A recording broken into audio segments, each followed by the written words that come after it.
In today's video, I am going to teach you how to unsync Google Contacts from Zoho CRM. If you previously connected Google Contacts to Zoho CRM and now you want them to stop syncing, the process is quick.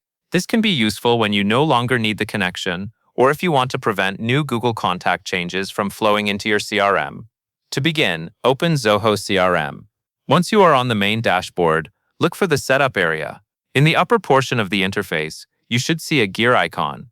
This gear icon is the standard way to access settings in Zoho CRM.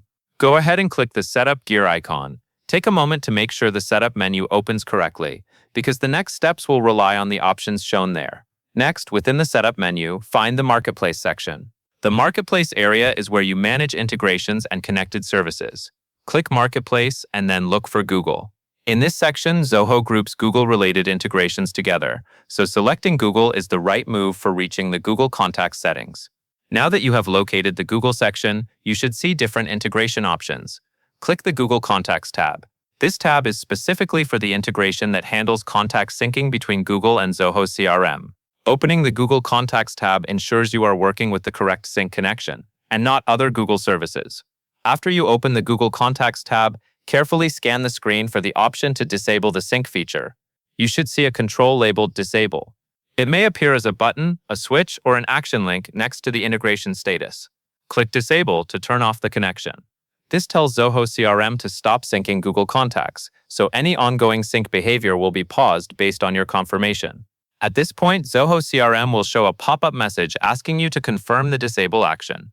This confirmation step matters because it prevents accidental changes. Read the message briefly to ensure you understand what will happen. When you are ready, confirm the disable action within the pop-up. After you confirm, the integration should update its status to indicate that Google Contacts are no longer synced with Zoho CRM. Once the confirmation is done, take a moment to verify the result on screen. You can look for the updated integration status, such as it indicating the Google Contacts sync is disabled. If you do not see an immediate status update, give the page a moment to refresh and check again. This helps ensure the change has actually been applied. That is the entire flow. You access the Zoho CRM setup, open the Google integration area, select the Google Contacts tab, and then disable the integration with confirmation. If you ever need to re-enable it later, you can come back to the same place and adjust the settings again. And that covers everything you need to know. And that is all there is to it.